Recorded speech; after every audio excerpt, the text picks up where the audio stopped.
So, good morning and a warm welcome to the 30th meeting of the Constitution Europe External Affairs and Culture Committee in 2025. Our first agenda item is to take further evidence as part of our inquiry into transparency of intergovernmental activity and its implications for parliamentary scrutiny. We are joined online this morning by Hedith Phillip, Lecturer in Law and Devolution, Professor Daniel Wincott, Blackwell Professor of Law and Society, Rachel Minto, Dr. Rachel Minto, Senior Lecturer in Politics, all from Cardiff University, and Mariah Grau-Cruz, Head of Research, Institute for Self-Government Studies in Barcelona. And a warm welcome to you all this morning. If I could begin with a few questions. So following the 2024 general election, the United Kingdom government announced its intention to reset devolution. What progress has been made in delivering that reset? And perhaps I could come to Dr. Minto first. Thanks. Bore da pawb. Good morning, everybody. Excellent to have the opportunity to speak to you today.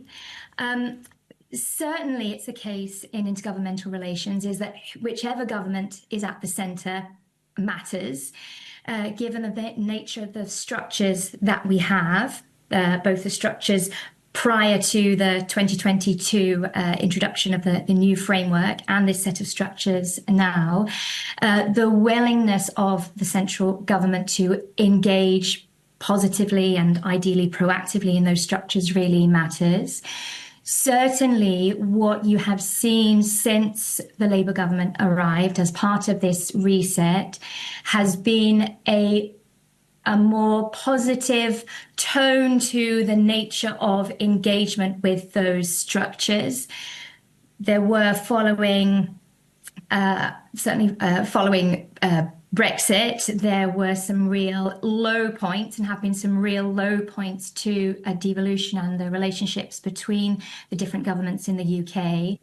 And I don't know whether you could say that Labour coming into power and that reset was a watershed moment, but certainly a significant moment in terms of changing the tone of intergovernmental relations.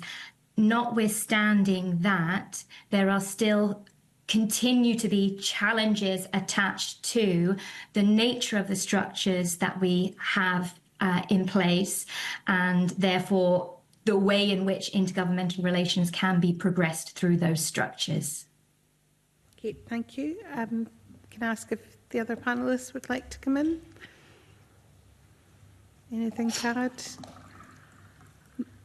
Not seeing any indications of that. So, perhaps, yep, Professor Wincott. Bore da, and thank you very much for the invitation to contribute to this committee's important work. I would roundly endorse everything that Dr. Minto has just said, but I guess I'd also want to set it against a kind of backdrop of devolution over the longer term having changed relatively little in the structures and culture at the UK's centre. So there's always, I think, a sense that, the UK centre governs by far the largest part of the UK, England, and Westminster and Whitehall's roles in relation to England have changed relatively little. They haven't had to have a huge culture shift. And there remain, I think, quite a number of people working at the centre for whom devolution is, something of an afterthought.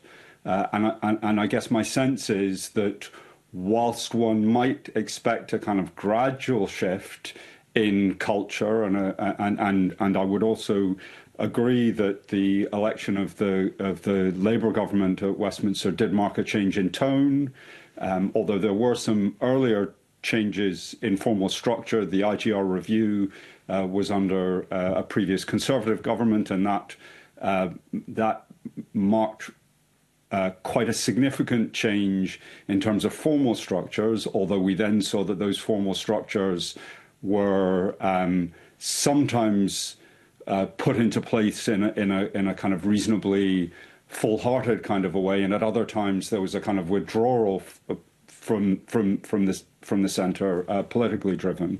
So I would always set these things against that kind of cultural background, which is very slow to change. And I guess unless and until there's some powerful reason why the centre starts to take account of devolution more, that will always be a slow process and limit the structures. Thank you. So can I press on that a little bit and ask, so is this really a Whitehall civil service culture that is the issue, and far less to do with whichever government's in power? I mean, it's partly a Whitehall issue, and I mean, don't get me wrong, there are bits of Whitehall that work very well with the devolved administrations, by which I mean the parts of the civil service that work to the devolved governments. But I mean, last week I presented to the Cabinet Office's annual Devolution Learning Week, and that seems to me to show both sides of this issue. That there is a commitment to learning about devolution from a fairly high level, but there's also a perceived need to teach Whitehall about devolution for a week a year. Do you see what I mean? It shows both the willingness, but also the need. But I wouldn't limit it simply to Whitehall. I mean, my sense is that the culture of Westminster is kind of significantly Anglocentric, but also even amongst some members of the Westminster Parliament from devolved places, there's a sense that it's where the real power lies. So I think there's a political dimension to this as well. You would see, for example, in relation to elected members from the Labour Party in Wales, I think you'd see quite a significant cultural difference as between Labour members in the Senedd and Labour members in Westminster. Thank you. Would anyone else like to come in? I'm going to move to questions from the committee at the moment. Mr Brown. Thanks very much. Just going on the points that were made initially about the so-called reset, I'm just going to make a number of points and be useful to hear your comments on them. And these points, I think, add up to my belief that the reset hasn't really worked or happened. In fact, I'm aware of speaking to a number of ministers that it seems to have gone backwards in recent weeks after something of a more promising start. So you'll be aware that in around 2005-06, a report was commissioned by the then First Minister, Jack McConnell, which showed there was an appalling ignorance and something of a contempt for the devolved administrations at the centre. We had a report that the committee considered when we were down in London from the Bennett, I think, Policy Institute, which talked about centralist chauvinism. I think the point that Professor Winkett was just making about the perceived powerful position of Westminster, how that governs things. From my point of view, UKIMA, the representations of both the Welsh and Scottish Government made no impact in terms of the repeal of UKIMA. It wasn't even considered. We haven't seen yet any outcome from the review of the Sewell Convention, but the UK Government's position, which at the time of the referendum in Scotland was that it would be strengthened and put in law, is now, as they said before the Supreme Court, that it's merely a self-denying ordinance, the Sewell Convention.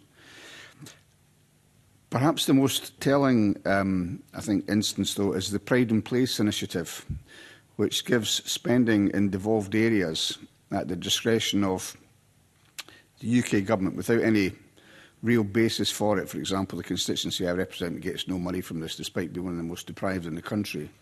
A central role in the dispersal of these funds is given to MPs. It happens, or will happen, during the course of an election process in Scotland, dispersing monies to people.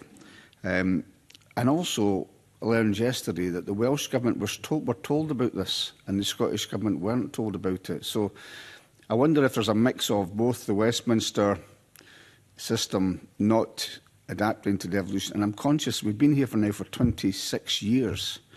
And we heard from somebody on Monday that said we're still in the early foothills of people learning about devolution, and said it took Canada 160 years. Surely it can't take that long to learn that there's actually some devolved administrations that you might have to take account of. So I know there's a series of comments here, but I'd just be interested in any views from the panel on those. If we can start maybe with Professor Wincott again. I mean, you know, there's an awful lot in those comments. I guess I would pull out that, you know, inevitably there's going to be a mix of kind of political tone, political interests, maybe party political interests, and kind of formal structures in managing these kinds of relationships. And it does take a long time for new institutions to bid in. I think that you know, devolution marks potentially, I mean, it's a really fundamental constitutional change, the introduction, or in Northern Ireland, reintroduction of devolution around about the turn of the century. And, you know, I'm kind of old enough to have been involved in discussions around the setting up of the joint ministerial committees fairly early on at the beginning of the 20th century with senior officials in Whitehall. And there was a big division in those conversations between the academics and the officials. And the officials would say to the academics, well, you're talking about abstract theories, and, you know, we need to make things work in practice.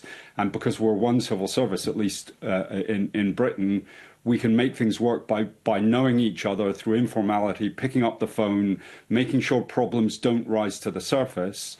And the academics were saying, yes, that's all very well and good, but unless you have a reasonably institutionalized, whether it's on a statutory basis or institutionalized through practice, reasonably institutionalized set of procedures, what that means is any issue you can't manage will emerge as a highly contentious political issue without, and using the machinery on an ad hoc basis will intensify the nature of the political conflict. And honestly, the practice subsequently was the informal civil service practice for decades. So the review of IGR, I think, potentially marks a moment when those patterns, those structures do become more institutionalized, but it is very late in the day, and it does mean that the process of cultural change and institutionalization will take a very long time, and it's further affected by the sheer kind of asymmetries of scale and power as between, you know, England, which isn't devolved, although it has a kind of form of decentralization that's called devolution deals for metro mayors, but basically there's no legislative devolution, and then you've got three legislative parliaments with various different names, but that asymmetry of power is really significant. And for me, it's revealing that the JMC that works most effectively was the JMC for Europe, and that was because the UK state had a real interest in ensuring that the UK wasn't in breach of its EU law responsibilities, because devolved governments and legislatures were involved in the transposition of EU legislation, and being in breach of EU rules would be the UK state being in breach. So there was a real power reason why that one worked, and I think kind of looking squarely at those issues is important in understanding what works and what doesn't work so well in these systems. Just on that, Dr. Minto wants to come in as well, Keith, just before Dr. Minto comes in, I think the other thing we heard in London was the ad hoc nature of some of the changes. the Council of Nations and Regions being overlaid on top of the top tier meetings, overlaid on top of the British Irish Council, and it seems to be quite ad hoc. And just in relation to the GNC on Europe, we're now in a situation where there is no consultation whatsoever with the devolved administrations, for example, in relation to the EU trade deal and fisheries for Scotland. So it just seems to be going a bit backward. But sorry, Dr. Minto. No, thank you. And I will just note that point you said about this overlaying of the Council of Nations and Regions, and I think are still trying to understand how that fits into the existing structures, intergovernmental structures.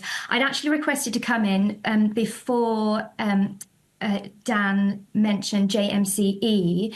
I think it is worth remembering that there was a period where there was some, I don't want to present this as motherhood and apple pies, but there was some more kind of institutionalised, more effective intergovernmental working in around EU policy through the JMCE. And as Professor Wincott has said, this was for some very real political incentives, given the responsibility to transpose European legislation, but also there were some organisational structures in place that made that intergovernmental working easier. And I think this is something that can be brought into the system now, just with the fact that there were regular meetings and that they were attached to the European Council meetings. So that was a regularised schedule.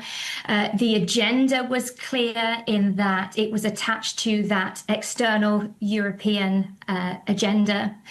And through that continuation of regular working, you saw the development of very positive, more positive relationships at a ministerial level, but also officials level. And of course, and this is perhaps something we can discuss a little later, in that European space, obviously the devolved governments had their own routes to representation and influence within that broader European political system. But I just wanted to reference that because there is some learning there that could be quite usefully drawn into making the structures today work more effectively. Thank you. And any other comments from panel members?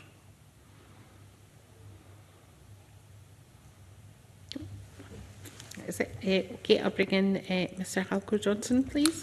Thank you very much. Good morning to all the panellists. Actually, some of the areas I wanted to cover we've touched upon there. So if I can come back to you, Professor Wincott, first. I think some of the things that we heard in London was the kind of the balance between formality and flexibility. And I was wondering, and particularly at official level, but above as well. So I was wondering if you could just give us your thoughts on that. So I think that these are very tricky issues. I think there is it's important to emphasise that confidentiality is an essential feature of some of these discussions, right? So you know, when you're talking about conversations between officials or between governments, there will be things that are sensitive for a whole host of reasons. People need to be able to try out positions and have open conversations. So it's critically important, I think, to acknowledge and recognise and have spaces of confidentiality in these relationships. Equally, from the point of view of you know, elected members of parliaments, you need to have good knowledge of what's going on in order to hold your governments to account.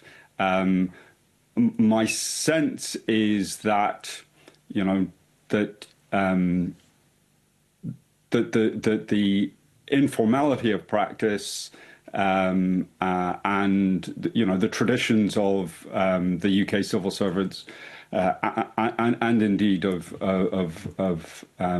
some parts of the political system kind of bend towards confidentiality as a kind of blanket and use that in combination with the kind of informal and often ad hoc nature of the arrangements in place to to treat giving out information as the exception. Generally speaking, many of these intergovernmental bodies will produce, if they produce any public record at all, very limited records, saying who was there and perhaps mentioning the topics that were discussed. And it seems to me that the need for democratic scrutiny should bend more in the direction of providing greater information.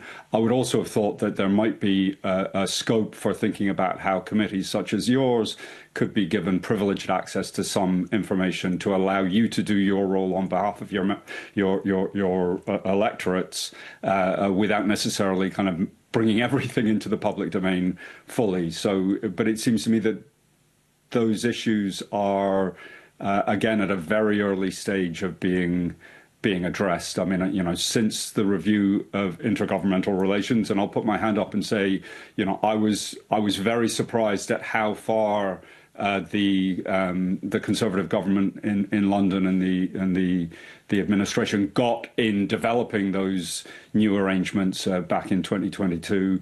But things like kind of an impartial secretariat are kind of emerging through that new architecture, but they don't seem to me to be fully institutionalized. Their role isn't well understood yet, and so on. It seems to me that there's at least some possibility that those elements will strengthen, even though the kind of political mood music around IGR does seem to be kind of moving around a bit. I wouldn't quite call it a political football. I'm struggling to think what the metaphor of something that seemed to be going in one direction and then and then shifts around a bit. But I'm sure my colleagues have more interesting things to say than I do on this, so I'll end my remarks there.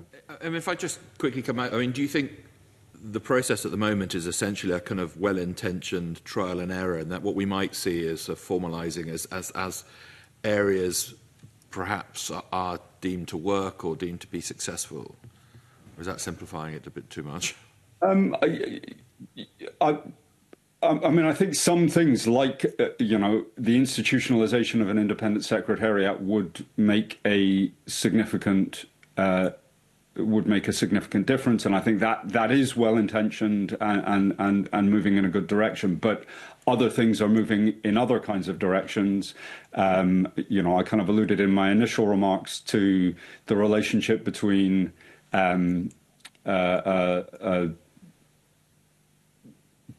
legislative devolution in Scotland, Wales and Northern Ireland, and the kind of executive Metro Mayor devolution in England.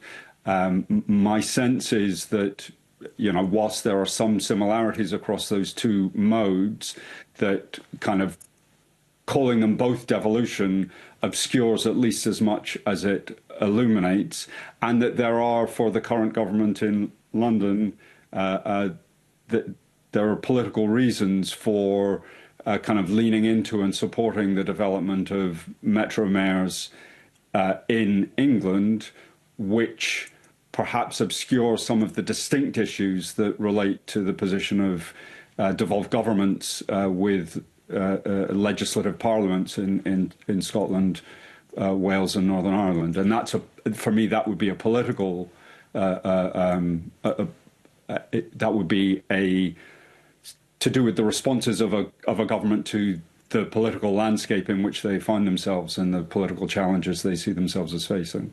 Thank you. I'll move on to... I think Hedith Phillips would like sorry, yes, on of course. that point too. Thanks.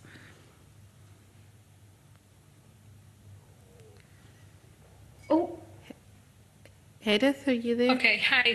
Sorry, unmuted. Yeah, brilliant. Thank you. I just wanted to echo some things that Dan just said there, and specifically thinking about the kind of formality versus informality. I think we need to remember the context in which we're working, and that is the UK's constitutional landscape. It's inherently informality is its MO, and so even though with the IGR review, and we see a real attempt at formalising and regularising these structures, that the comfort zone is to fall back into the more informal structures, as Rachel was just saying about that overlaying of the new Council of Nations and Regions. This stuff is it's understandable, but it's kind of unhelpful when you're working towards strengthening those kind of or formalising those structures that have been that we've worked very hard to kind of establish. What I will say for the benefits of formalising is that it gives you some sort of protection. You're not waiting on the whims of government colours or political preferences. If you have a more formalised system, then at least you have set an expectation about what you're expecting governments to do together, and the areas over which you're expecting them to collaborate and at least discuss. The minute you fall back into less formalised structures, you are then leaning back into those political relationships or political difficulties, and it gets even harder then to get to a point where those of us on the outside of those structures are able to understand what's going on and scrutinise them, which leads us into a whole host of problems. So I would, it's with some nervousness that I would see the move towards more informal structures again. I'm very glad you came in, Heather, because I was going to bring you on this actually, but on that basis, I mean, the processes that we're seeing now and that kind of informal structure that you're kind of warning against, I suppose, is that what we've seen through devolution all the way along, or as we've had devolution, has that been a more formalised process in terms of scrutiny, decision-making, relationships? I think over the course of devolution, we've seen various attempts at trying to make things like the JMC feel like more formalised structures. But the way some were adopted and some were not used at all, I think is indicative of informality being the preference. Whether we're at the foothills of devolution or whether we're actually 26 years old, as it were, the context where we started is not the same as where we are now. And so I think we are right to expect and to push for more formalised processes, because, as I said, those are the only backstops that we have, against falling into kind of political brouhaha versus actually kind of grown-up discussions about issues. Thanks very much. I've got a number of other points, but I'll maybe just bring. I think Mariah wants to come in as well, but Mariah Greg-Hughes.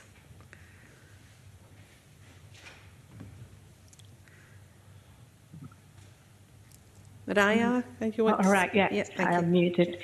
Yeah, good morning, bon dia to everybody. I mean, I'm here as the foreigner, and the expertise on the UK, you have it, but I have the expertise on a rather similar system, which is the Spanish one, which has a different structure. Of course, it's very regulated. Everything you're saying about informalities in Spain is absolutely regulated, but still the debates and the issues are the same.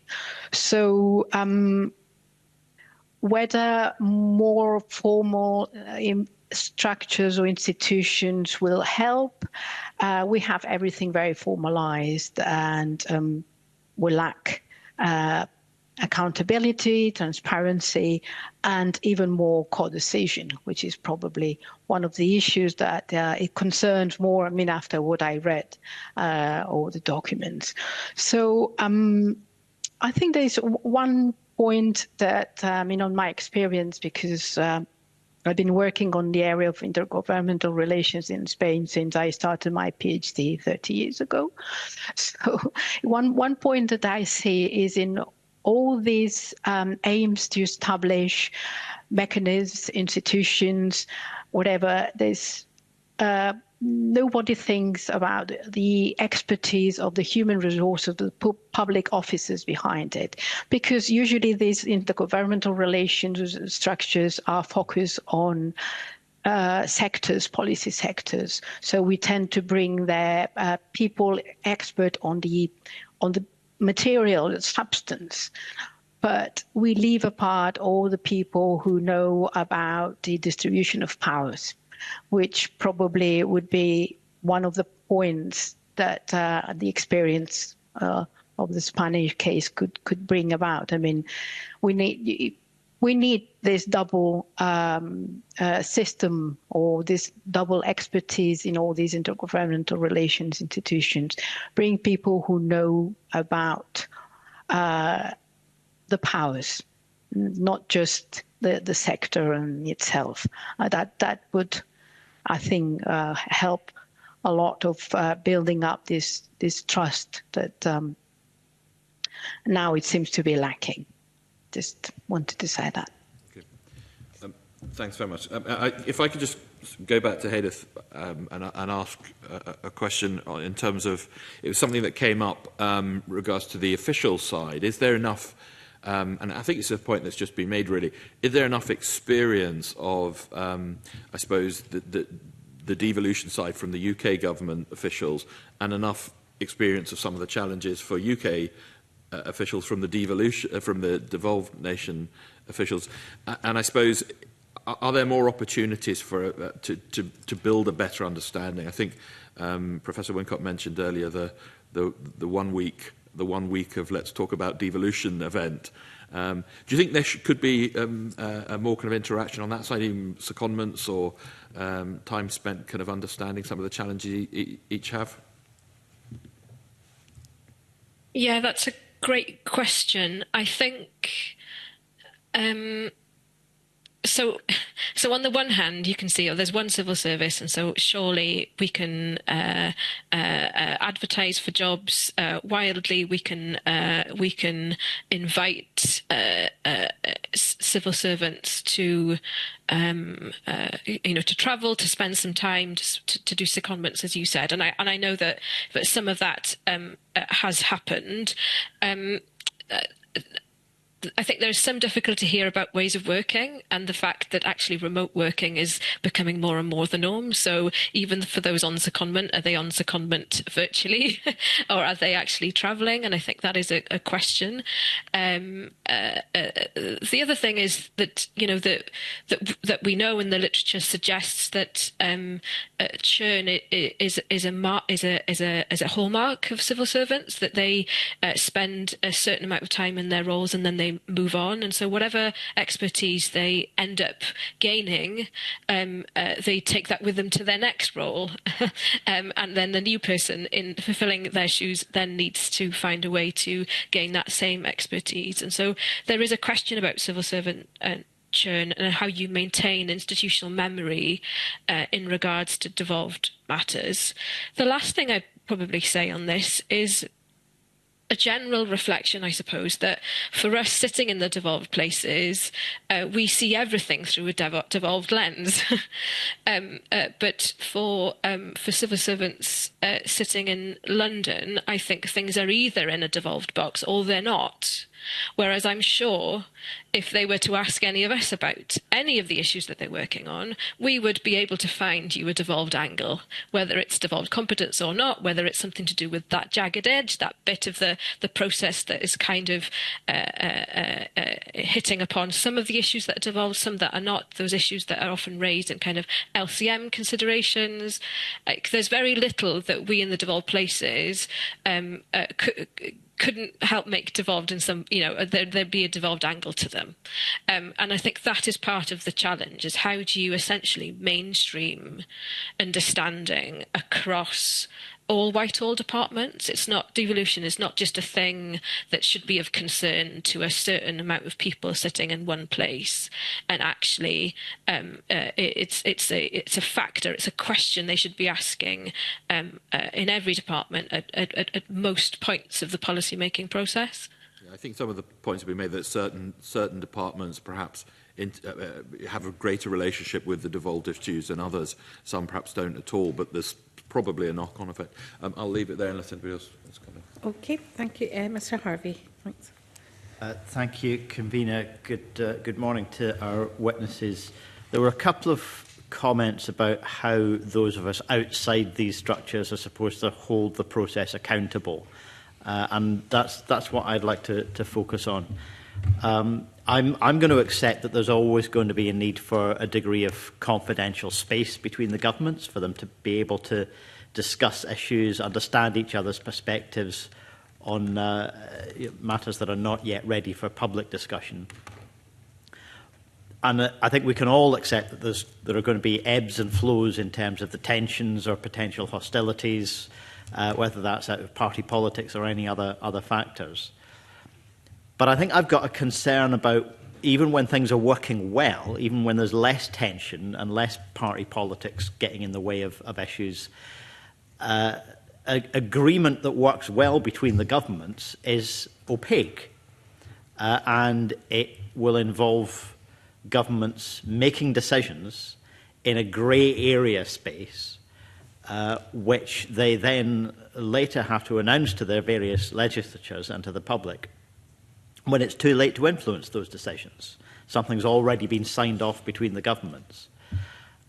So while I'm accepting that there's always going to be the need for that confidential space, do we not also need to assert that in the midst of this machinery there needs to be some space for public scrutiny, including by the multiple parliaments of these islands, whether that's formal reporting requirements from the intergovernmental machinery, the Council of Nations and Regions and so on, whether it's the ability for MSPs, MPs, members of the Welsh Parliament and others to formally question ministers, including those from other governments than their own, about the matters that are under consideration before decisions have been reached.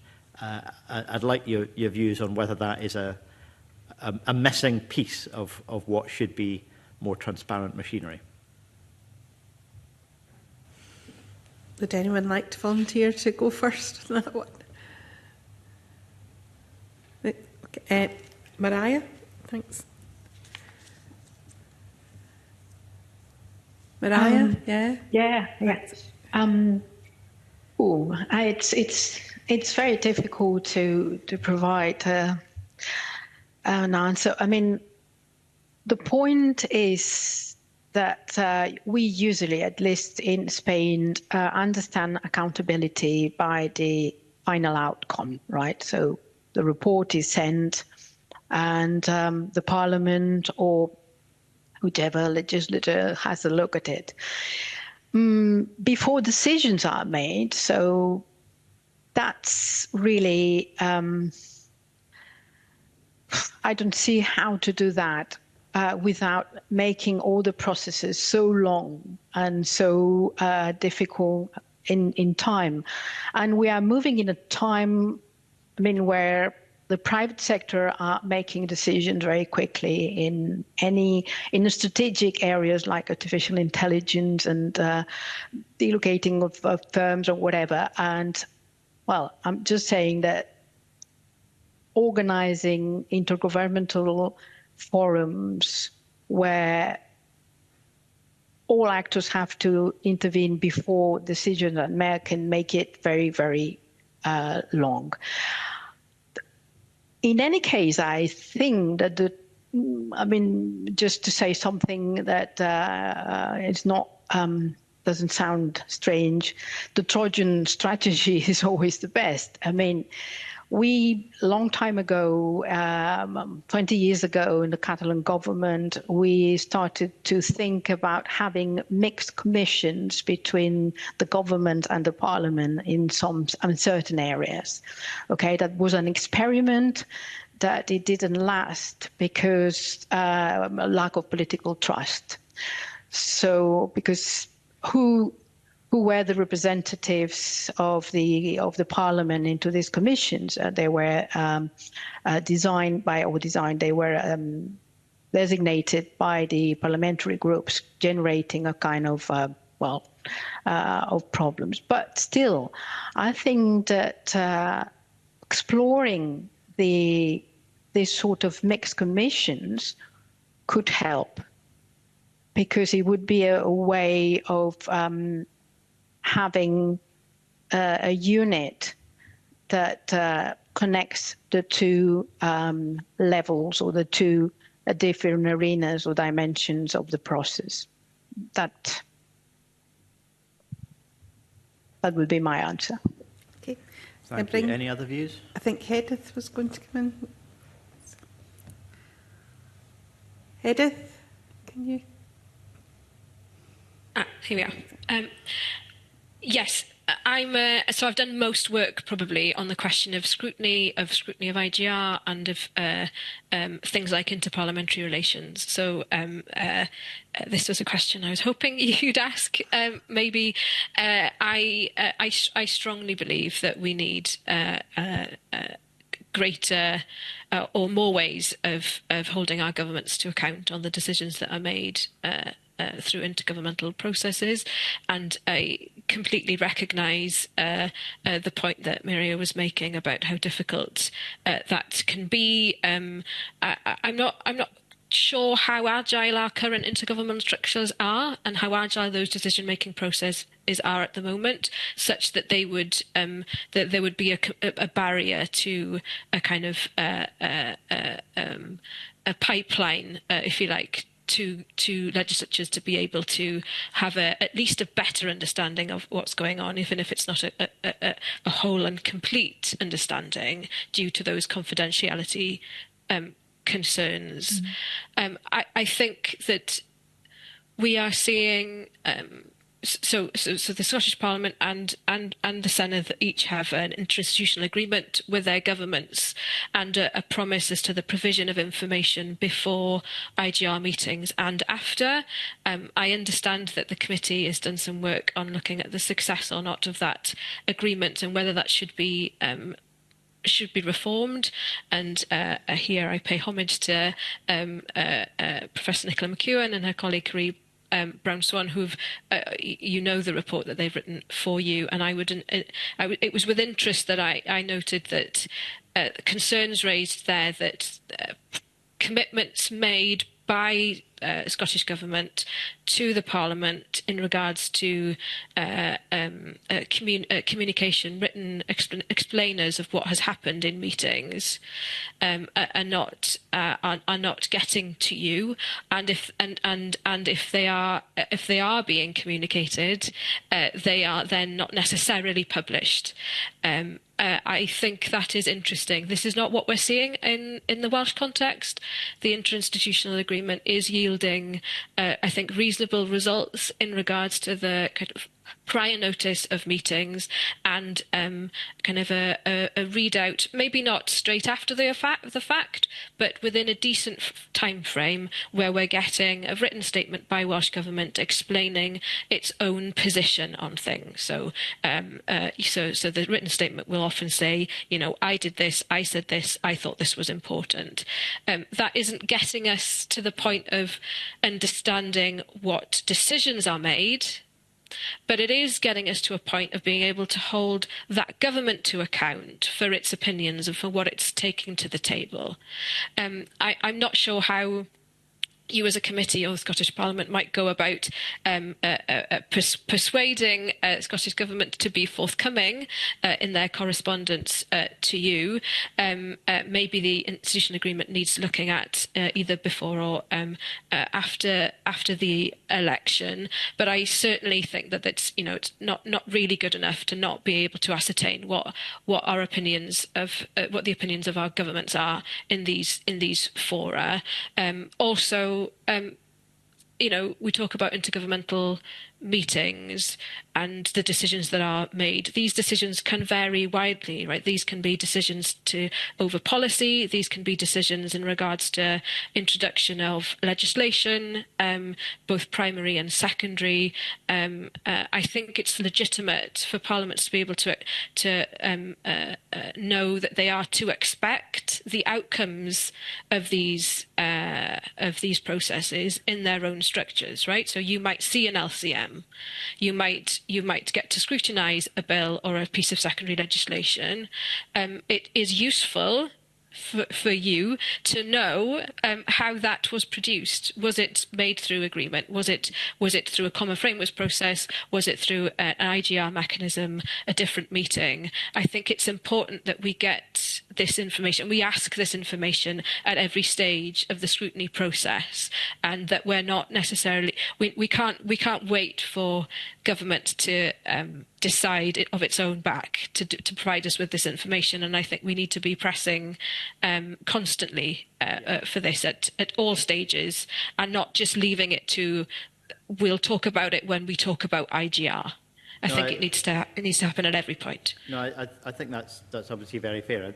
I suspect it might be something of an understatement if I said that some of my colleagues would be sceptical that relying purely on our ability to persuade government to be forthcoming is enough. I think some of our colleagues would trust that might happen, and some would be deeply sceptical about it. But I guess my emphasis on trying to have some scrutiny before decisions are made is in the context that for roughly half the history of the Scottish Parliament, we've had a minority government.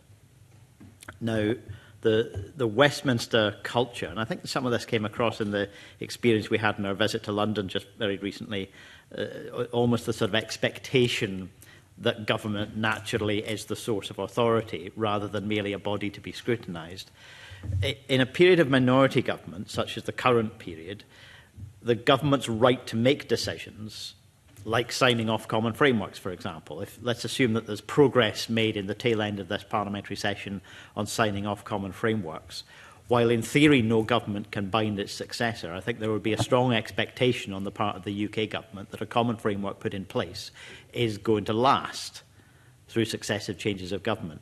Well, if we simply accept that common frameworks have been signed off, that will constrain the ability of future devolved Scottish governments, whether they have majority or not, to make decisions on devolved matters. And that constraint would have been put in place by a minority government without the consent of Parliament. So my concern is about the legitimacy of decisions that are being made in a government-to-government relationship without being held to scrutiny.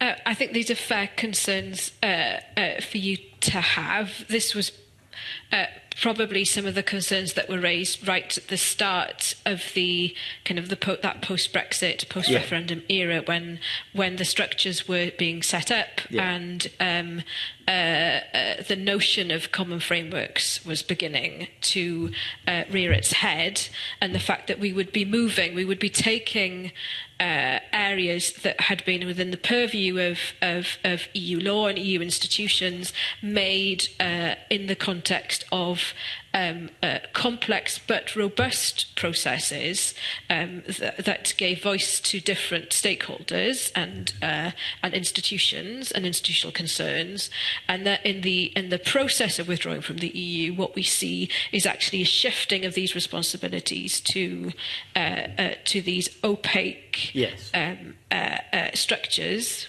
This is a problem with the process, and this is something that I think we were raised at the time. They are intergovernmental, and so they. I think here is the problem with.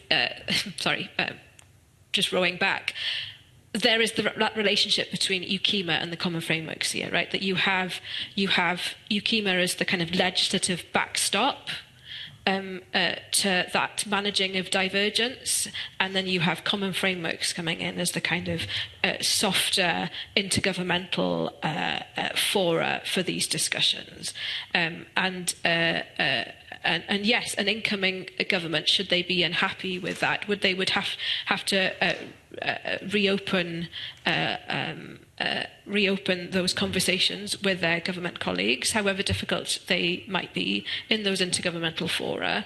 But being able to do anything, legislate differently to what's in the frameworks would be difficult because of the existence of UKIMA. Thank you. Does anyone else want to come in before we move to the next member? Yep, Dr. Whitten, Professor Whitcott, sorry. No worries. You can just call me Dan if you want to. Thank you. I absolutely amplify everything that Hedith has just said. I would suggest to you as a committee that strengthening your connections, in this case, for example, with the Senedd and Senedd members, and looking at the evidence that the Welsh process is generating might be useful for you. So I think relations, this is absolutely Heather's area of expertise and not mine, but relations amongst the parliaments can be an important element of the counterbalancing of the intergovernmental dimension to these relationships, and just as a sort of slight addition to those discussions, there are all sorts of problems with intergovernmental relations,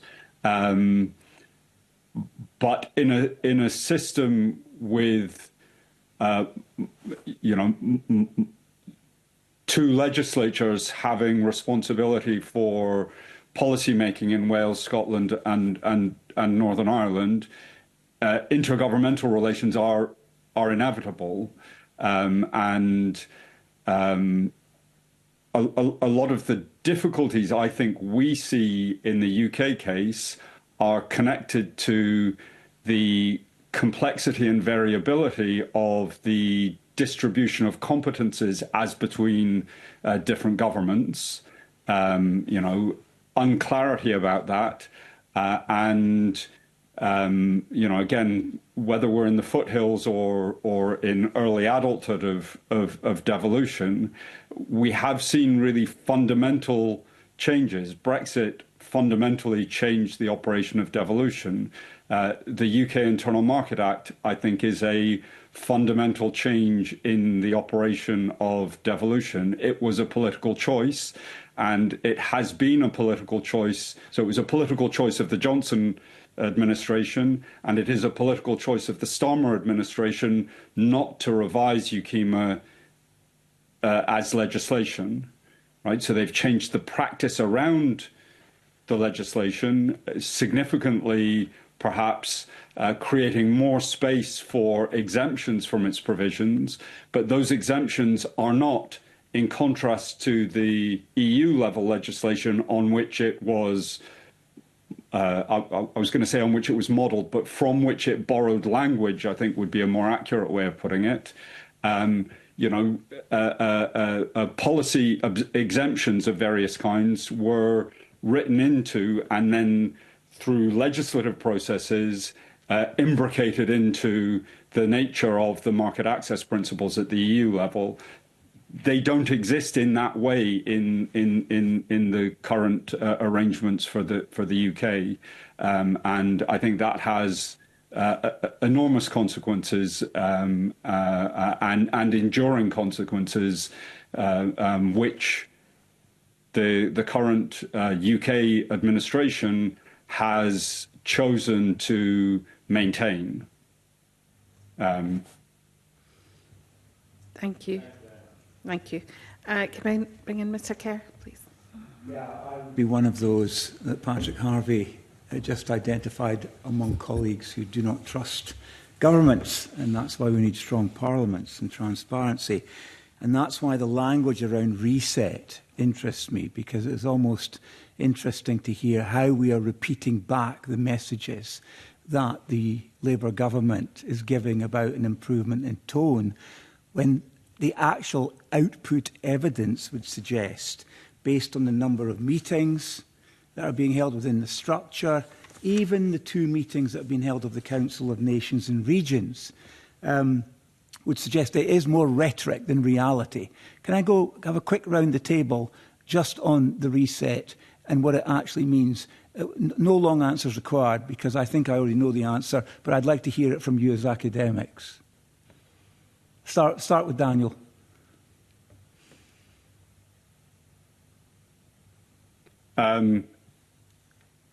So I mean, I think there is a change of tone, and I don't think that's insignificant. But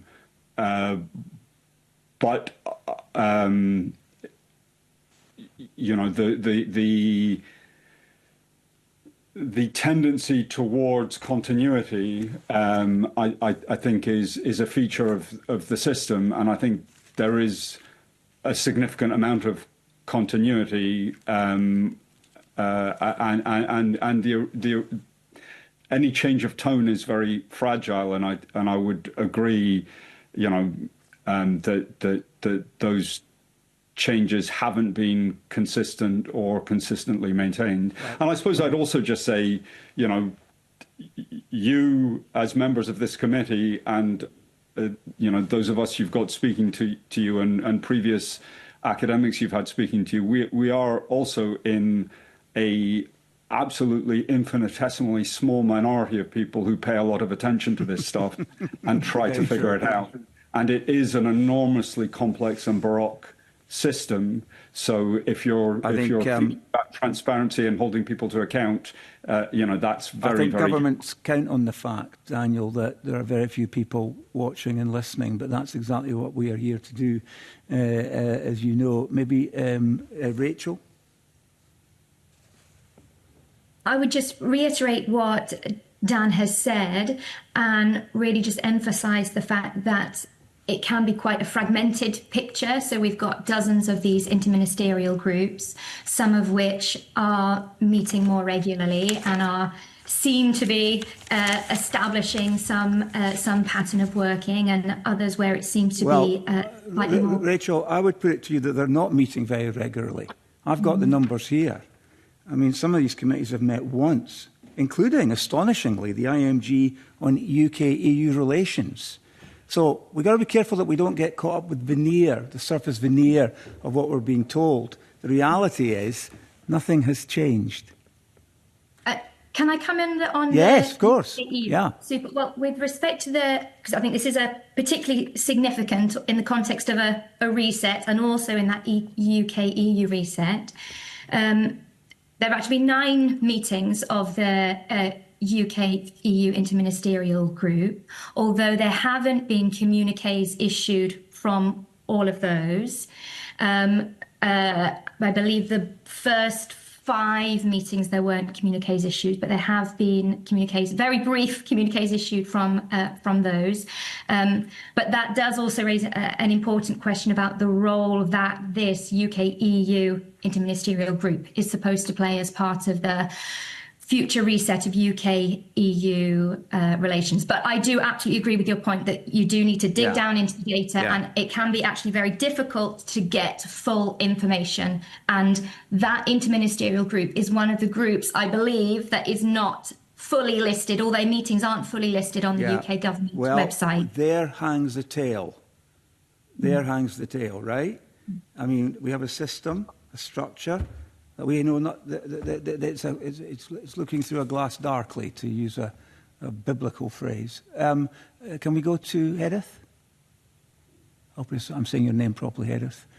Yeah, no, perfect pronunciation. Oh, excellent. That's the Welsh blood in me. Yeah, wonderful. Right. Da iawn.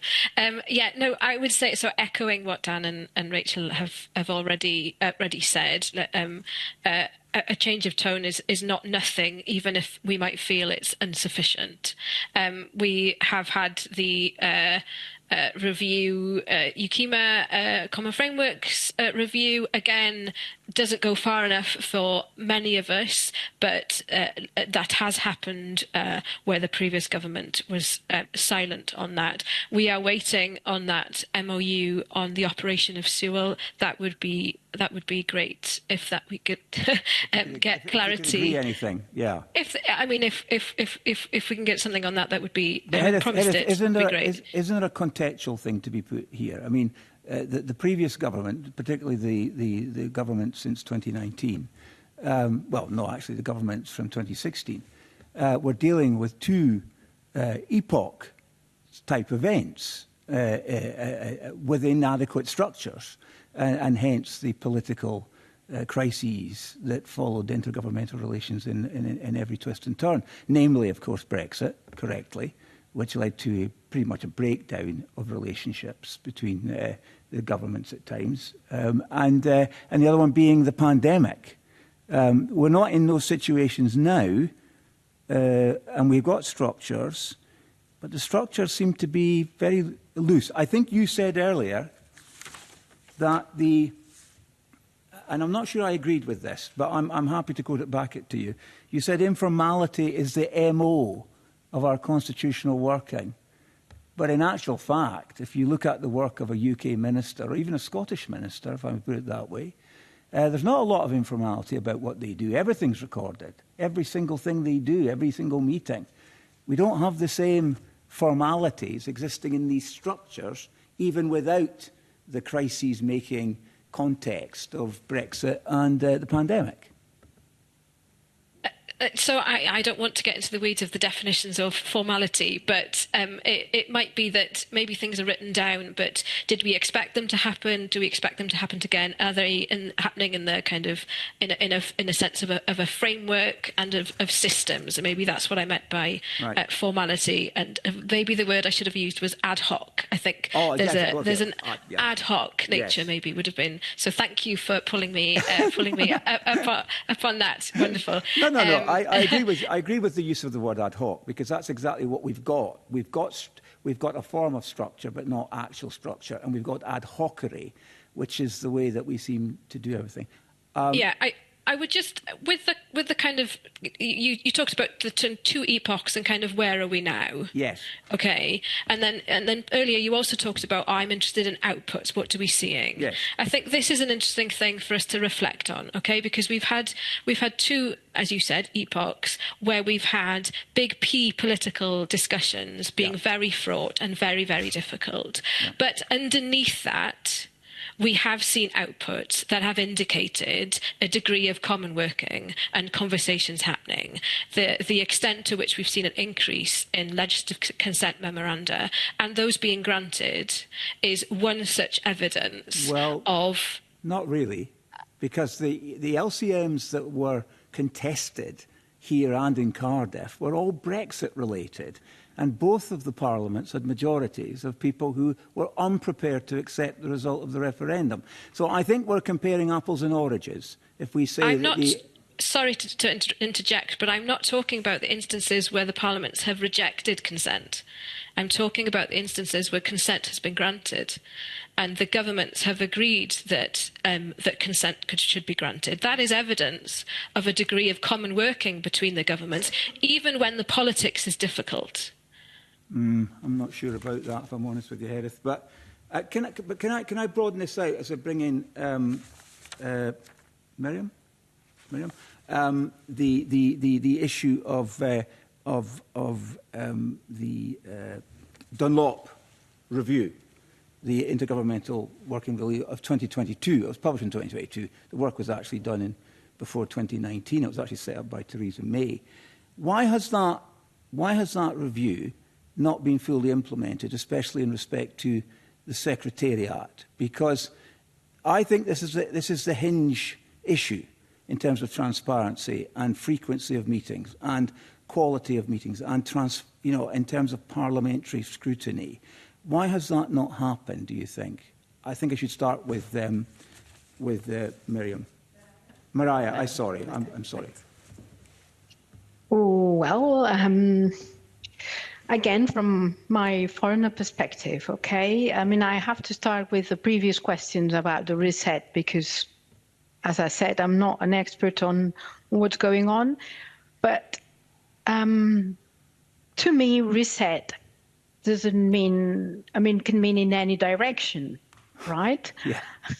Right. So, but we have to think that you leaving the European Union is already a reset because, one thing that glues the European Union is the single market. And now your single market, you have to define yourself, and I say and all that. Okay, so the focus of devolution is now very unbalanced towards the UK central government, and by that I mean the Parliament and everything else. So reset in terms of political willingness, I think, has to be taken as a very good indicator, if it means what you said. But first of all, be aware. I'm saying that, and probably you know that, but if central government, as any central government in the world, has the control of the unity of the market, then it has the control. Sure. Okay, we know that in the American system, the Commerce Clause helps the American federal government to intervene in everything, and it's same in Spain. So why it hasn't worked before, I suppose, what you mean, right? Mm-hmm. Well, there was the 2022 review, Andrew Dunlop's review, and my reading of it was always that the hinge upon which the structure would work, the meetings would be conducted in terms of qualitative control as well as frequency, was going to be an independent, outside of any, the current secretariat, as we've touched on, is inside the Cabinet Office in the UK government. And the idea of an independent secretariat doing this work to make this happen, that hasn't been delivered. Right. Well, again, the comparative perspective says that usually who holds the meetings, sets the agenda, establishes the rules, because it has the financing power, is central government. So establishing the idea of an independent secretariat, first of all, I don't know the answer. Who is in charge of defining this secretariat? Who are the members of this secretariat? I'll say that in the Spanish system, everything that has controversy goes to court. It either is the normal judicial system or is the constitutional court. Mm-hmm. If you think about this kind of adversary perception about intergovernmental relations, everything is going to be a conflict. Everything, because they will go to this secretariat or the courts or whichever unit is established to deliver a solution. Well, it's very perceptive that you say that, because, of course, central to Dunlop was the Secretariat, but also a dispute resolution mechanism. I wonder if I can ask the others to comment on the Dunlop thing now, because to me, we've got a structure. We don't have frequency of meetings. We don't have train tracks. We don't have a rail timetable. What we've got is just kind of a schematic outline of something that happens when someone decides somewhere that we're going to have a meeting, which doesn't seem terribly satisfactory if you're going to have a joined up, mature, adult process of intergovernmental working. Back to Dan, I think, on that.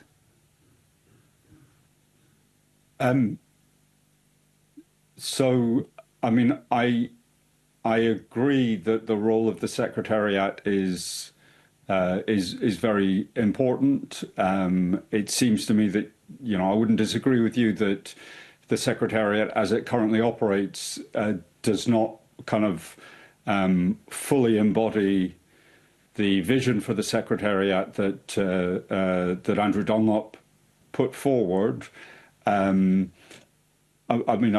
Before this meeting, I listened back to a previous group of academics you had speaking with you in I think last month in October, and I would defer to my colleague Professor Nicola McEwen on this particular matter.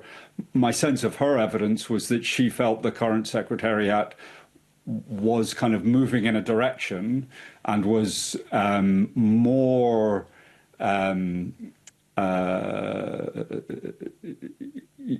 was kind of living up more than I think your question suggested to its to the aspiration that it should not be the creature of any one of the governments, at the same time as saying that it doesn't fully embody Dunlop's proposals. So, I don't know if this is a glass quarter full or half full. As I say, these kinds of political processes can be extraordinarily slow, and they don't always move in one direction. I guess my assessment, and it's nothing more than a kind of informal assessment, is that the Secretariat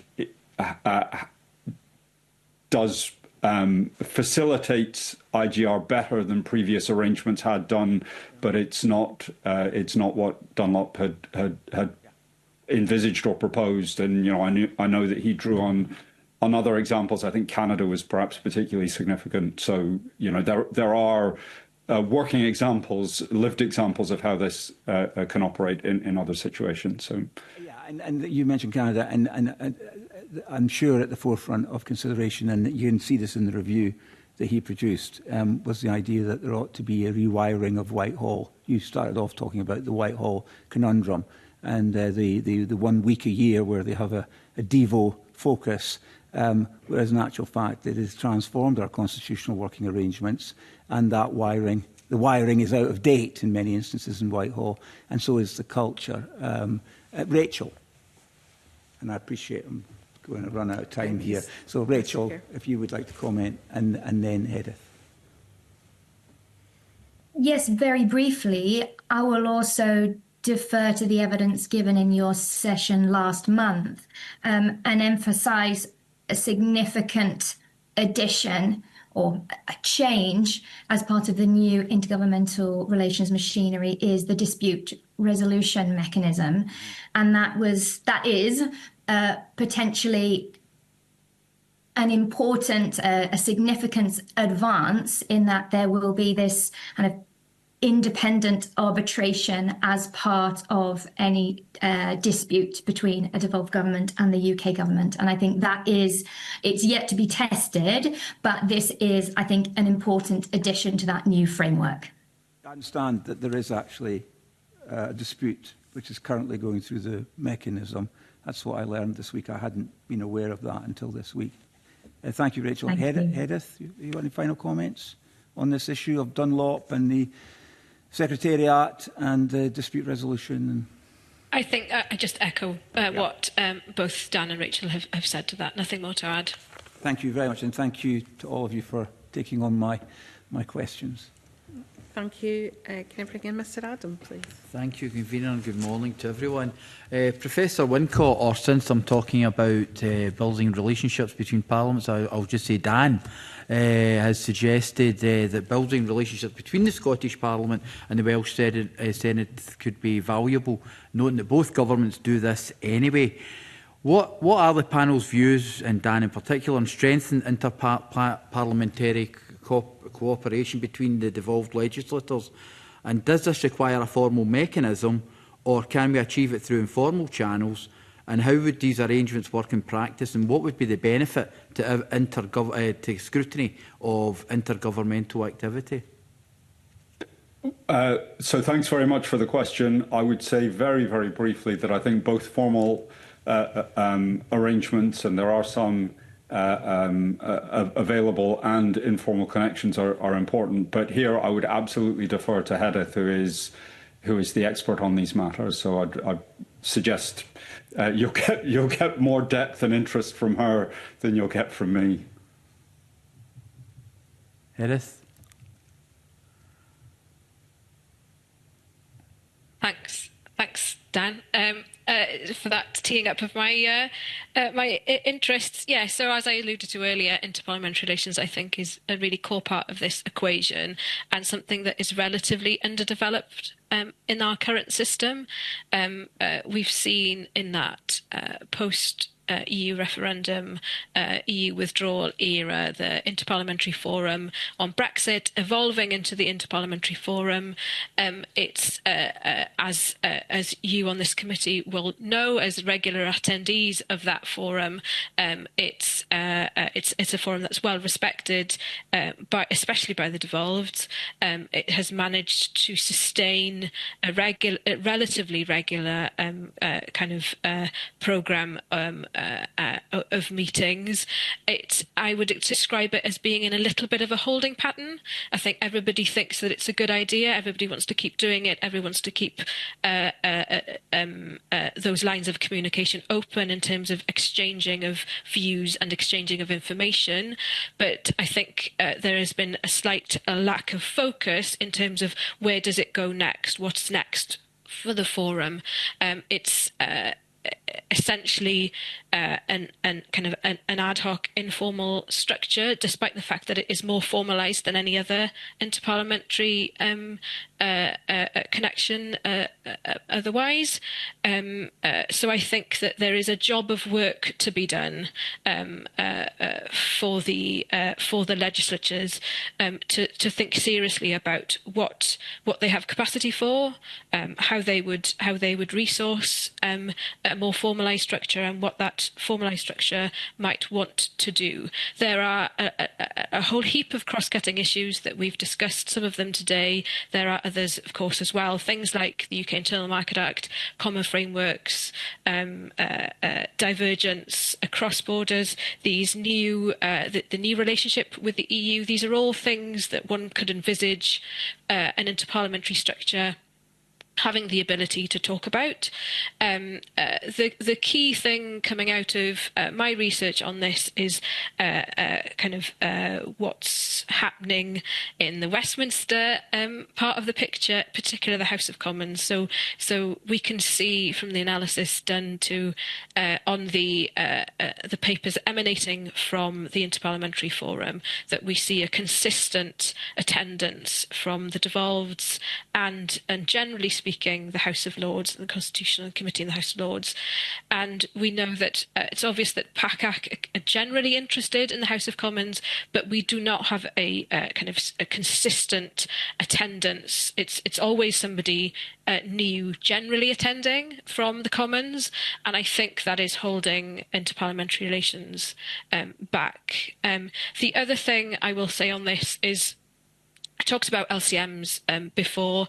I think that is part of this intergovernmental picture and definitely in the interparliamentary picture. I think there are real opportunities there for the parliaments, for the legislatures to combine forces in relation to the scrutiny of legislative consent, the legislative consent process, and might go some way to correct what the Senedd committee has called the democratic deficit emerging from the increase in LCMs.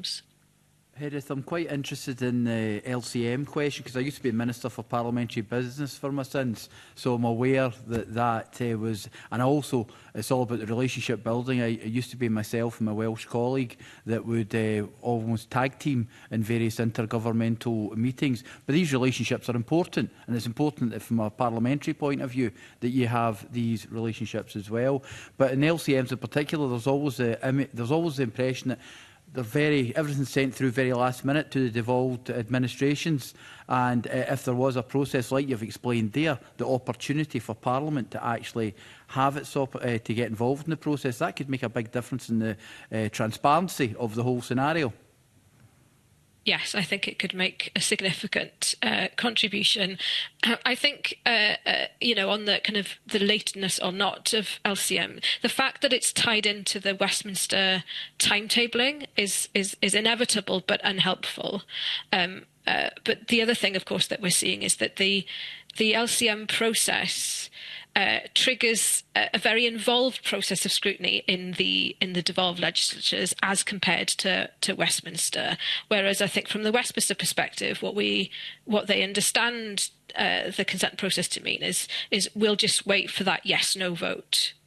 And there isn't a process in Westminster to receive information in relation to what the devolveds are thinking about the consent process, and of course there follows there's nothing about the kind of the content of those, the ability of the devolved to scrutinise the content of either the LCMs or indeed make comment upon the text of that legislation.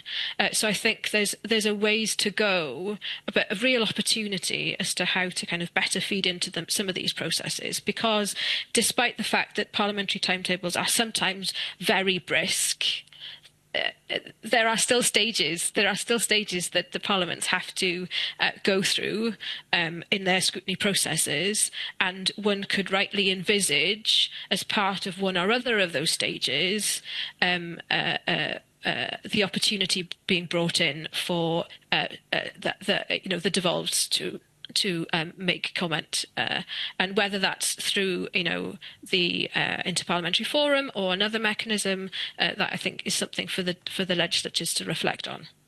And just finally, when we were down in London, we were given international examples of how where this works better. And the one's been mentioned by Keith Brown was Canada. They've got their interprovincial legislative cooperation. But it's Germany and Australia and Belgium, interparliamentary cooperation between the federal and regional governments. Basically, these are all federal states. So that's our key problem, isn't it? The fact that the ad hoc unwritten constitution, although it's flexible and may be helpful, at the same time, it's kind of holding us back. The asymmetry of the devolved system kind of plays out in all of these unhelpful ways, and it's also true of the fact of this in this equation. There's no joint legislative mechanism, right? Even when the devolves agree that a joint UK Act would be the best way forward in a devolved area, it is Westminster that will be the one to see that process through. You don't differentiate between processes. But that doesn't mean that we can't push for and make the case for better processes that would essentially improve scrutiny, and that should be in the interests of the Commons, the Lords, and all of the devolved legislatures. That they should feel more at ease with the scrutiny decisions they make when they've heard about how these issues would play out according to the devolved legislatures, because they are the ones with the expertise in the devolved areas, because they are the ones used to legislating over these areas for the devolved parts. So I think there's a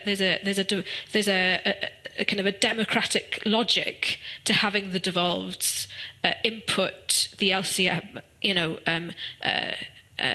processes in Westminster. Even if the asymmetry of our system is rather unhelpful. Okay. Thank you, Convener. Thank you. I think it's worth just reminding on record that we have take part, the Deputy Convener and I, in the IPF, but we have encouraged the other subject committees of the Parliament to reach out to the committees in the Senate and in Stormont as well on key areas that they might have shared interests in. Mr Bibby. Thanks, Convener. Good morning to the panel. Obviously, we're all keen to see effective intergovernmental activity and also effective scrutiny of that.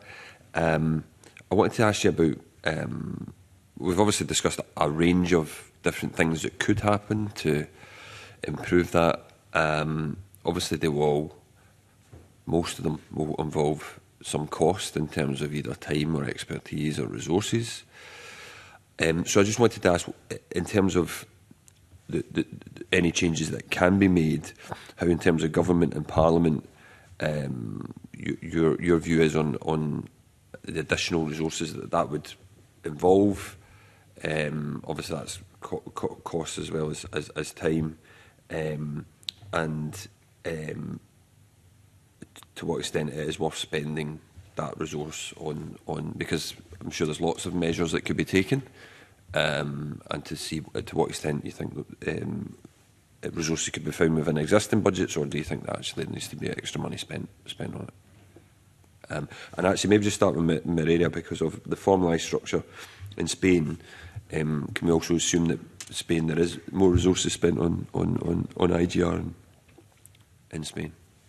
Well, IGR in Spain are extremely hierarchical, depending on central government. That's basically also because the system was built before European Union. We were in the European Union, so it was central government deciding on how to organize things. Again, the central government doesn't think about the powers of the autonomous communities. They have an inertia of walking. So what I find is it's the extreme capacity of central government to know about what's going on in the autonomous community parliaments, the government, because they have the resources, because not just in terms of economic resources, but the professional careers of people are focused on going to Madrid, not living in the autonomous communities, basically, where the good jobs are. So what we find is that the autonomous communities don't have the human resources to follow up what's going on, right?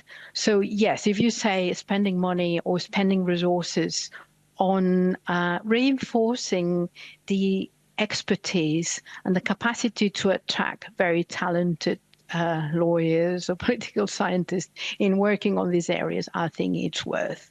It's worth because the way that your system is built is also hierarchical. It's going to always balance toward the center. So the center will, by definition, have more capacity to lead the system. And even if now there is a reset and it's clear that the tone is different, if it depends on the political mood, that can change. So yes, I mean, very briefly, the answer is yes. It's not just about economy, it's about having a good pool of experts working on the area, not just on sectoral areas, but also knowing exactly how the distribution of powers works, and also the challenges that all distribution of powers have a moment in which everything explodes because transgender issues, climate change, how does it fit? So really, I mean, and briefly, yes, spend more resources. Okay, thank you. I don't know if Dan wants to come in. Or... Thank you.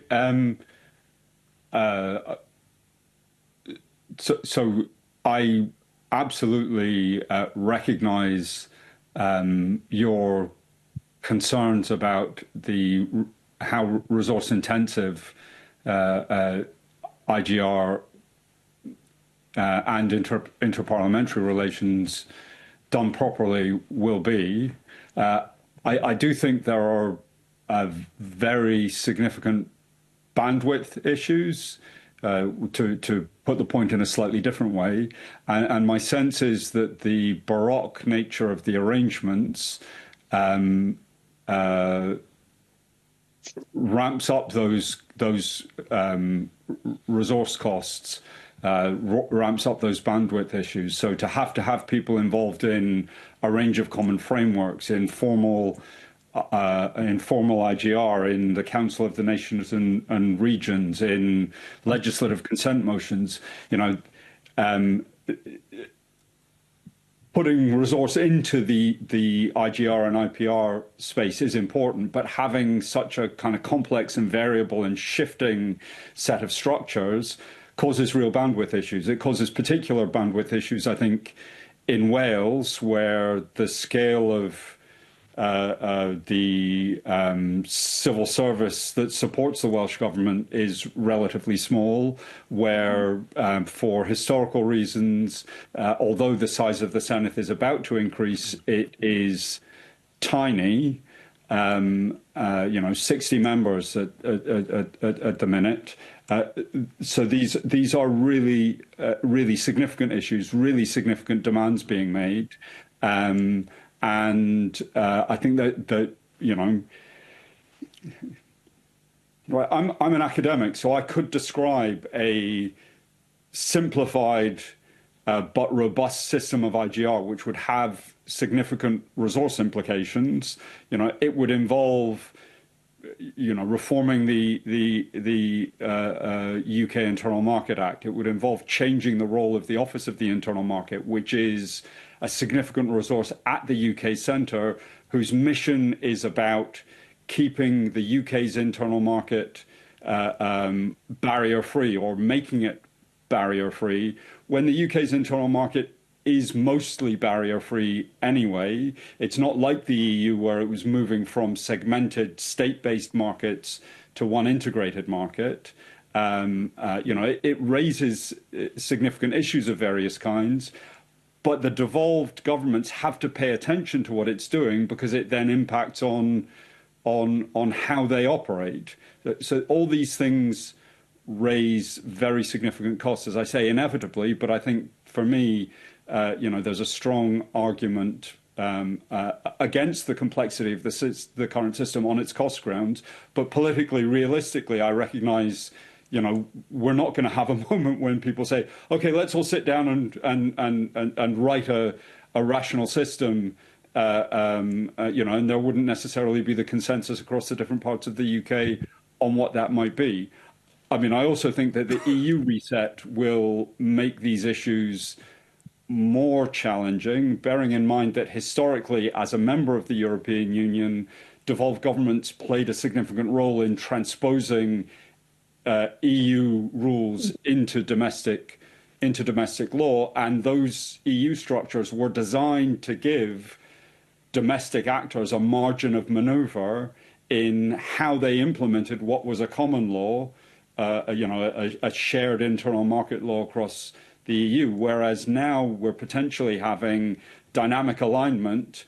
The assumption seems to be that will be primarily through secondary legislation at the UK level, and bolstered by the structures of the UK internal market and scrutinised technocratically by the Office of the Internal Market. I think all of those ramp up the costs on the devolved systems to be able to make legislation in the framework of, or under the shadow of those new arrangements. So I think there are some really serious challenges ahead, which I think, to go back to the devolution reset, there hasn't been systematic thought across the UK level. I'll leave it there.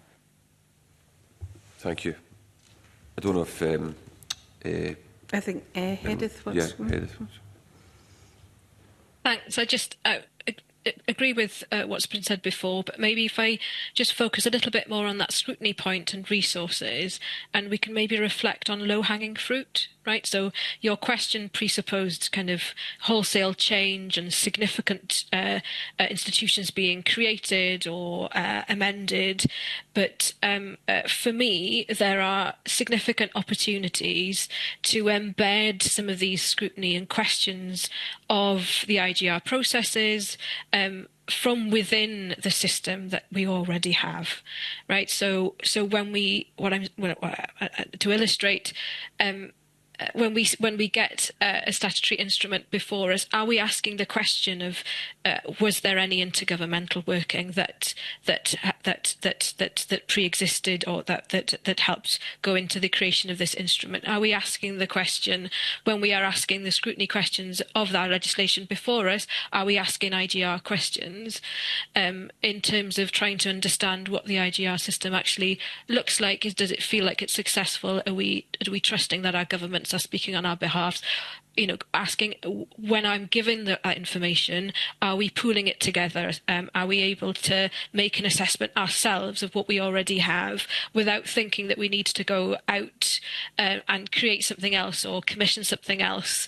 I think there's many ways that we can introduce these questions into our current processes and procedures, and then encourage communication, making sure that committees are talking to each other, that things like fora like the conveners group are able to kind of reflect on what's being said in one committee over the other, that you can use the resource that you have and kind of amplify them a little bit to try and enhance our understanding of what's going on, to then hopefully, if you do need a more enhanced or sustained transformation with the allocation of resources, that can be done with more confidence because you've kind of covered all the ground possible already, kind of within the systems that you have. Thank you. That's a very fair point on that. I don't know if Rachel wants to say anything about resources, but no. Yeah, okay, that's for me. Thank you. I wonder if I could ask one final question. We talked a little bit about the review of the TCA and what that might mean in terms of dynamic alignment and changes in those areas. But I just wondered if you had any thoughts on the keeping pace powers that the commitment from the Scottish Government and from the Welsh Government, how successful you think that has been, and whether a review of the TCA might impact on some of that. And I'll maybe go to Hedith first on that one too. Yeah, so obviously the keeping pace commitments have looked a little bit differently in both places. So where the Welsh Government had made kind of oral commitments to that effect, that the Scottish Government legislated for it. My understanding from that, and it's a tenuous understanding, I'll admit, that it hasn't been incredibly clear the degree to which the Scottish Government has decided to legislate to keep pace. So whether it makes much practical difference to how they're operating, I think, is a question mark. But this issue of dynamic alignment, I do think poses a fundamental a question of the structures that we've just been talking about. It requires the kind of re-establishment of things that might have gone by the wayside post-EU exit. It also probably requires a whole host of introduction of statutory instruments. It will require legislation that involves resources.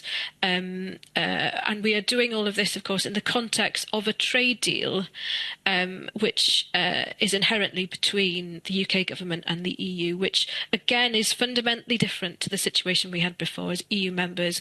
Kind of we had all of those different ways of interacting with the EU, those different institutional structures that allowed for different voices to be heard at different points. So I think the dynamic alignment posing significant questions of both the legislatures and the devolved governments. It will require resources, and will require them to kind of get real hard thinking about how they balance the need for them to do it themselves, to honour their devolved commitments, and also the realities of kind of rolling that out, which in that respect we will probably expect a degree of the UK government doing it on everyone's behalf, which is of course a nervous place for us to witness, from having already seen the extent to which the UK government legislated on our behalves in respect of withdrawing from the EU. So I think we are right to be concerned about how that will work out. Can I ask if anyone else wants to come in on that point? Dr. Minto, did you want to come in? Thank you. I agree with everything that Hedith has laid out very beautifully. I just would mention a couple of points. Obviously, this brings to the fore the role of the intergovernmental machinery we have. So in particular, the interministerial group on UK-EU relations.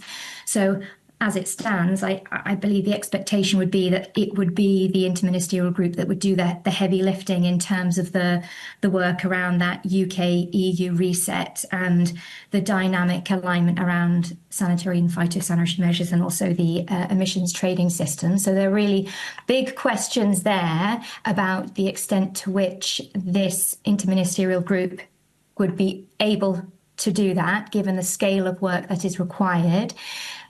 Its terms of reference commit the group to meeting 3 times a year. Given, as I say, the amount of work that will be required, there are questions about whether perhaps another body might be needed in order to coordinate that coordinate that work. I will note that we obviously have got that 3-tiered structure with the new 2022 setup.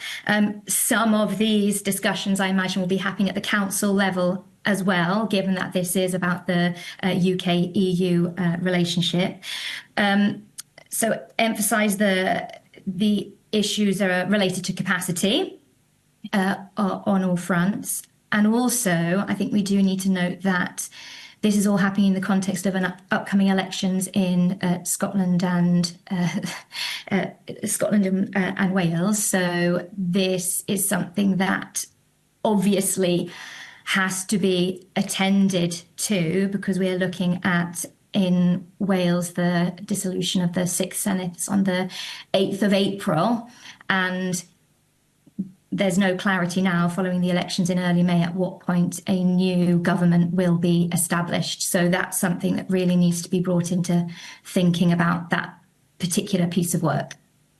Okay, thank you. I think if no one else wants to come in, I think that concludes our questions for this morning. Can I thank you all for your attendance? It's been a very informative session. And on that note, we'll go into short suspension and then private session. Thank you.